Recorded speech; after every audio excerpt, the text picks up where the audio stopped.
سلام، حالتون چطوره؟ با 3 تا حرکت عربی برقصید. با من همراه باشین تا این 3 تا حرکت ساده رو یاد بگیرین تا هر وقت یک موزیک عربی شنیدید بتونید خودتون رو تکون بدین و در عین حال یک کار قشنگ انجام بدین. تو حرکت اول پا یه کوچولو میاد به سمت جلو از این قسمت، از قسمتی که کمر به لگن متصل شده. فکر کنی یه نخی چسبیده به اینجا، اینو میخوای بکشی به سمت بالا.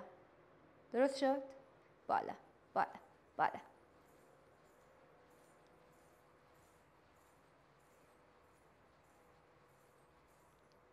سمت مخالفشم به همین صورت.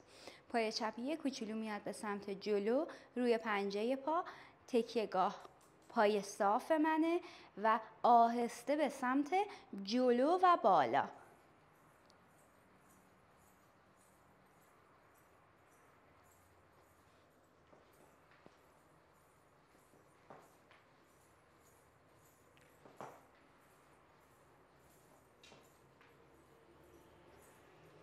حرکت دوم، پاتو بذار به سمت پهلو، از سمت مخالف پرتش کن به سمت این ور.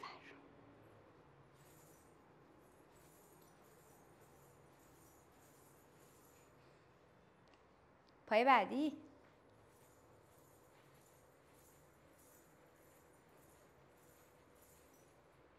پس تو حرکت اول به سمت جلو بود، الان به سمت پهلوه. حرکت رو میتونی یک بار راست یک بار چپ انجام بدی. میتونی فقط سمت راستت رو بزنی، چند تا تکرار بری، بعد بری سمت چپ. با هم دیگه انجام بدی.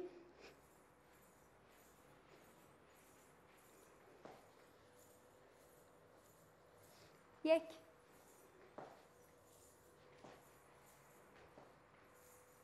عالی. حرکت سوم، سر جات وایسا، پاهات به هم دیگه نزدیکه، چپ راست چپ راست چپ راست، ریز. با این میتونی بیای پایین، میتونی سر جات انجام بدی، حرکت دست بهش اضافه کنی و میتونی باهاش بچرخی.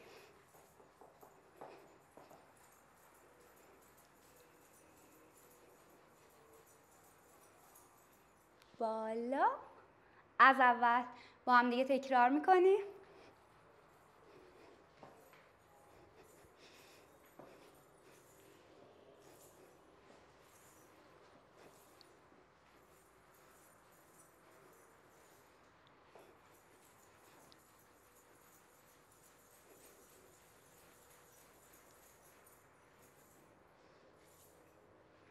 به همین سادگی یه موزیک خوشگل بذارین، شروع کنین با موزیک تمرین کردن.